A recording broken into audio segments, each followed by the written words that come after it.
Fitrian Saputra. Saya di sini ditemani dengan teman saya. Halo, saya Samsul Arifin. Saya di sini selaku mahasiswa S1 Keperawatan di Unisya Yogyakarta.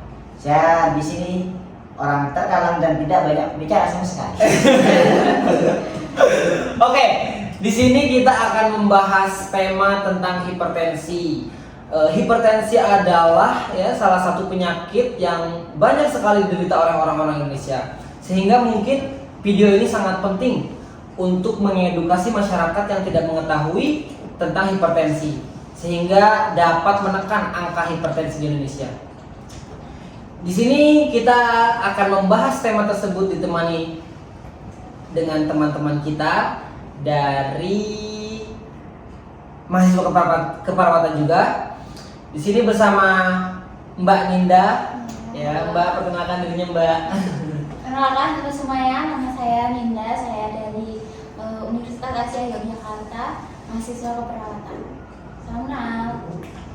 Juga Mbak Laili, dipanggil Lil oleh saya. Halo, perkenalkan saya Laili Masyati, mahasiswa S1 Keperawatan. Kemudian bersama Abang Tamfan, paling tampan di Indonesia, Babang Putra. Halo, perkenalkan saya Alputra Prasetyo dari mahasiswa S1 Keperawatan di Universitas Aisyah Yogyakarta. Oke, kita akan memulai pembahasan kita pada pagi hari ini dengan pertanyaan yang mungkin ada sebagian orang-orang yang nggak tahu apa itu hipertensi, apa itu darah tinggi, kok bisa orang bisa darah tinggi. Baik, kita akan bertanya kepada Mbak Laili. Baik Mbak, apa sih Mbak yang disebut hipertensi itu atau darah tinggi? Hipertensi itu suatu peningkatan tekanan darah, dan itu faktornya nggak menular. Oh, nggak menular. Enggak. Dengan apa ya? Dengan ukuran berapa orang bisa disebut hipertensi? Apa bisa dilihat dari mana gitu? Rata-rata orang itu tahunya di 140 gitu, 140/80 gitu. Nah sebenarnya itu peningkatan tekanan darah atau hipertensi itu bisa dari 130 itu udah termasuk tekanan darah tinggi. Baik, hipertensi ya. Tadi sudah dijelaskan oleh Mbak Laili bahwa jadi normalnya itu berapa Mbak? Normalnya Mbak? Normalnya 120/80 normal. Nah, jadi teman-teman, hipertensi orang bisa disebut hipertensi ketika tekanan darahnya lebih dari 120/80. Kemudian kita akan bertanya kepada Mbak Ninda, ya. Jadi Mbak, makanan yang harus kita jaga atau kita hindari, ya, biar kita tuh apa ya istilahnya nggak menderita hipertensi lah. Untuk makanan-makanan itu lumayan banyak ya, termasuk kayak makanan yang tinggi lemak, terus tinggi garam, terus juga makanan yang tinggi gula juga bisa menyebabkan hipertensi itu. Oh, saya baru tahu ya Mbak. Tapi ada nggak sih makanan biar seru ya kita bahas fun fact di sini. Ada nggak sih makanan atau bumbu yang orang-orang tuh nganggapnya ini aman loh, ini nggak nyebabin hipertensi loh. Bahkan orang-orang hipertensi pun yang dia tuh ngejaga banget, kayak dia nggak makan garam nih, tapi dia makan satu makanan ini yang dianggap tuh nggak berpengaruh dengan kondisi hipertensi dia. Ada nggak Mbak? Untuk itu sih ada ya Mas, salah satunya itu kecap. Jadi kalau di masyarakat kan taunya kecap itu manis, jadi mungkin taunya bisa menyebabkan kadar gula darah yang tinggi. Padahal di kenyataannya, faktanya itu kecap itu mengandung banyak natrium yang mana itu tuh garam, di mana itu bisa menyebabkan peningkatan Tekanan darah gitu. Jadi kan taunya kan kalau di masyarakat aku tekanan darahnya tinggi dari garam-garam, padahal mereka tetap makan kecap. Nah itu tuh kayak sama aja bohong gitu loh dia menghindarinya. Ini fun fact loh. Aku juga baru tahu loh bahwa kecap itu dapat menyebabkan hipertensi dan mengandung banyak natrium ya Mbak. Iya Nah, jadi teman-teman, natrium itu adalah kandungan yang ada dalam garam, itu natrium. Ya. Kemudian kita bahas mitos atau fakta ya, yang banyak sekali orang-orang beranggapan atau berpersepsi, apalagi di bulan Idul Adha, di hari Idul Adha tepatnya, maaf, bahwa daging kambing dapat menyebabkan hipertensi. Nah, kita akan bertanya pertanyaan ini kepada Abang Putra. Apakah benar Abang Ganteng Putra bahwa daging kambing dapat menyebabkan hipertensi? Baik, untuk mengkonsumsi daging kambing secara langsung yang dapat menyebabkan hipertensi itu mungkin itu ada mitos, Mas. Oh, tidak benar berarti ya? Iya, tak benar. Jadi gini, secara medis daging kambing, secara ilmiah ya, daging kambing murni itu lonjakan tidak menyebabkan lonjakan tekanan darah. Nah, bahkan nih fun fact-nya gini. Aduh, bentar. Boleh gini ya? Mas? Boleh banget. Sama banget deh. Tentang banget. Biar fokus. Biar bagus banget. Jadi gini, kandungan kolesterol dan lemak pada daging kambing itu cenderung lebih sedikit daripada Daging sapi atau daging domba. Oh, jadi justru lebih rendah ya kolesterolnya, kandungan Iya. kolesterolnya. Tapi ada loh Mas, ada orang dari experience dia, dari pengalaman dia, setelah dia makan daging kambing itu tekanan darah dia naik. Biasanya itu kenapa ya Mas? Atau apa ya? Buat ngeceknya itu error, ya kan? Habis baterai, atau memang itu disebabkan oleh faktor-faktor lain selain kambing? Gimana Mas? Jadi gini, penyebab utama kenapa tekanan darah naik setelah mengonsumsi daging atau olahan daging kambing gitu ya, itu bukan dari dagingnya sendiri Mas. Jadi dari bagaimana cara orang tersebut mengolah. Nah, makanya banyak tuh yang bilang jangan makan daging kambing banyak-banyak gitu, nanti bisa darah tinggi loh kamu. Oh iya. Gitu. Jadi teman-teman, bahwa daging kambing itu tidak sama sekali menyebabkan hipertensi. Tetapi ada orang yang mungkin setelah memakan daging kambing tekanan darahnya naik. Nah, yang tadi dijelaskan oleh Mas Putra bahwa mungkin yang menyebabkan tekanan darah naik itu bukan dari daging kambingnya, ya Mas Putra, Ya. tetapi dari olahan cara dia memasak atau dari bumbu ya. Yang tadi sudah dijelaskan bahwa bumbu ininya itu mungkin mengandung banyak sekali natrium, yang mana natrium itu bukan hanya garam, yang tadi sudah dijelaskan oleh Mbak Ninda ya Mbak. Iya. Kecap itu juga mengandung natrium. Kemudian juga minyak ya. Iya. Minyak mungkin di dalam cara dia mengolah masakan itu, sehingga setelah dia mengonsumsi daging kambing, olahan daging kambing, tekanan darah dia naik. Jadi itu mitos ya teman-teman ya, makanlah daging kambing, jangan pakai bumbu. Karena Mas Putra ini suka banget daging kambing, nggak dipasak juga enak katanya. Benar Mas? Daging kambing. Itu nggak benar. Baik, kita kembali serius ya teman-teman. Kenapa ini orang yang obesitas itu cenderung ya darah tinggi atau hipertensi ya. Kenapa? Ya, mari kita pertanyakan kenapa orang yang obesitas itu cenderung darah tinggi. Kita pertanyakan kepada Mbak Linda. Kenapa Mbak? Jadi karena orang obesitas itu kan tingkat lemaknya itu lebih tinggi di tubuhnya. Jadi kayak di jantungnya itu terselimuti oleh lemak, dimana itu membuat kinerja otot jantungnya itu kayak lebih bekerja lebih berat, sehingga meningkatkan tekanan darahnya gitu. Oh iya.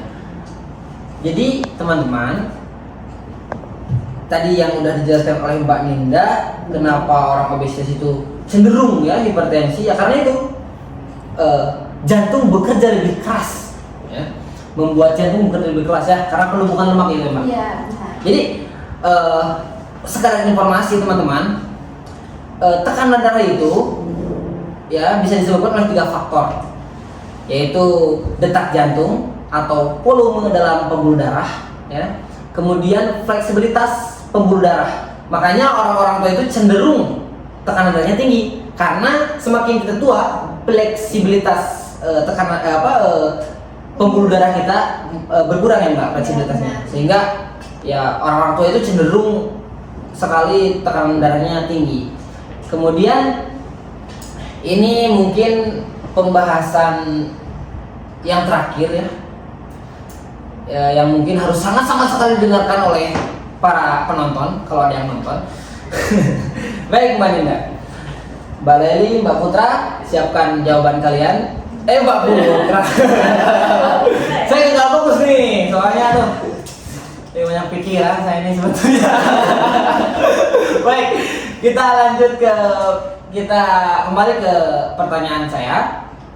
Ada nggak saran-saran penutup supaya kita tuh lebih bisa menjaga, lebih bisa terhindar dari penyakit hipertensi?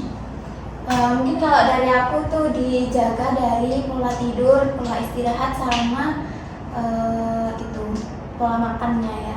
Jadi kalau pola istirahat itu kan kebanyakan Gen Z sekarang itu kan tidurnya kayak di atas jam 12 karena yang nongkrong lah, main game lah. Nah, itu tuh karena kebiasaan begadang itu membuat kayak stres dan lain-lain. Sedangkan stres itu memunculkan hormon yang namanya hormon adrenalin dan kortisol yang menyebabkan peningkatan tekanan darah. Tekanan darah, ini teman-teman ini penting sekali karena memang saya sendiri ya Mbak, saya sebagai Gen Z ini sulit sekali untuk tidur di bawah jam 10. Betul nggak Mas Putra? Betul. Dan itu betul-betul ini memang. Jadi teman-teman, kenapa sekarang yang hipertensi itu banyak yang muda? Yang mati juga banyak yang muda sekarang. Ya karena itu begadang itu teman-teman. Jadi ini sangat penting sekali, harus diingat bahwa begadang dapat menyebabkan hipertensi juga. Kemudian kita akan tanya saran dari Mbak Laili. Mungkin kalau dari saya itu rutin berolahraga dan ini menjaga badan tetap ideal. Karena seperti yang dikatakan tadi, kalau obesitas itu bisa meningkatkan detak jantung. Tapi badan yang kecil juga ada kemungkinan hipertensi. Contohnya kayak ya itu usia nggak bisa ya Kak, karena obesitas terus usianya ini belum tentu kan hipertensi juga. Nah bisa juga karena faktor keturunan sih yang sering kayak dari keluarganya hipertensi bisa terjadi. Oh jadi hipertensi itu dapat menular juga? Diturunkan bukan diturunkan. Diturunkan Jadi dari keluarga. Diturunkan. Jadi teman-teman tidak menular. Tadi yang saya lupa lagi tadi, padahal itu pertanyaan di awal. Jadi tidak menular tetapi diturunkan. Oh begitu baik. Jangan lupa berolahraga. Ini kayak Mas Samsul, keren Mas Samsul ini. Keren. Mas Samsul suka olahraga? Suka. Alhamdulillah. Baik. Sekarang ini pasti ini yang paling keren ini jawabannya yang paling keren ya. Pasti dari siapa lagi kalau bukan dari Mas Putar. Ya, Mas Putar. Oke. Ini untuk kalian ya, para remaja atau anak-anak atau orang-orang dewasa. Itu yaitu kurangin rokok. Itu rokok yang paling banyak. Terus alkohol, sama kafein. Nah, kafein itu seperti kopi atau minum-minuman berenergi gitu. Karena kafein itu nyebabin blokade pada hormon kita. Nah. Terus apalagi kalau yang alkohol, alkohol tuh nggak cuma bikin kita hipertensi. Jadi alkohol juga kan bikin nanti organ kita rusak. Jadi seperti gangguan keseimbangan juga. Apalagi nih kalau rokok. Nah kalian nih yang sering merokok, yang suka rokok nih ya, tuh bisa bikin penyempitan pembuluh darah nanti. Sakit nanti rasanya. Nah, tadi yang udah disebutkan, rokok dapat menyebabkan penyempitan pembuluh darah. Yang mana itu dapat menyebabkan hipertensi yang tadi saya sudah sebutkan. Fleksibilitas itu dapat menyebabkan tekanan darah naik. Kemudian ada nggak dari pertanyaan dari Mas Samsul, ada nggak kira-kira? Kalau nggak ada udah, berarti ini udah. Kalau ada ya apa coba pertanyaannya? Yang Mas Samsul ini penasaran, biasanya mukanya dari tadi kayak orang bingung ini Mas Samsul. Aku masih ini penasaran aku dari tadi. Apa ya? Gimana Mas caranya kayak menghindari gitu dari penyakit hipertensi? Baik, ya kalau untuk cara menghindarinya seperti yang dikatakan Mbak Ninda dan Mbak Laili itu, kita Belum dijawab. Memang harus agak sabar ya sama Mas Samsul ya. Agak sabar. Jadi ini di sini kalian selain saya berikan pertanyaan, diberikan juga ujian kesabaran. Jadi uji kesabaran ini. Sabar. Coba. Jadi gini, untuk cara pencegahan atau pengurangan agar kita nggak terkena hipertensi itu seperti menghindari rokok dan alkohol tadi yang saya jelaskan, terus menjaga berat badan ideal dan olahraganya itu harus teratur Mas. Itu apalagi ini juga penting juga ini untuk menerapkan diet gula garam terakhir. Sebetulnya itu pertanyaannya yang udah aku lemparin tadi. Tapi tidak apa-apa karena di sini kita diuji kesabaran kita semua. Selain kita ada hipertensi, karena ini sebagai sahabat saya, ya kebetulan bareng-bareng terus, ya di sini makanya harus ditemani terus, ya. Jadi mungkin itu saja yang dapat kita bahas di sini.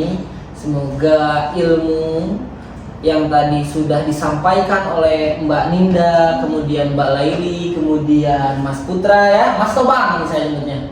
Bebas. Mau Mas atau Mbak? Kak boleh. Semoga ilmunya bermanfaat, kemudian berguna, kemudian berdampak ya. Dapat seperti yang saya sebutkan, dapat menurunkan angka hipertensi di Indonesia. Karena fakta pahit yang harus kita ketahui yang memang ini betul terjadi, bahwa orang-orang Indonesia ini pengetahuan tentang kesehatan itu sangat minim, sehingga penyakit itu sering sekali melanda.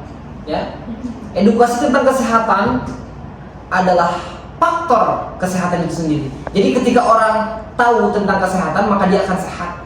Ya, seperti tadi ketika orang mengetahui bahwa garam, natrium, mungkin orang itu akan menghindari ya kita ketika dia ini. Oke, sekian dari kami, semoga ilmunya bermanfaat. Assalamualaikum warahmatullahi wabarakatuh.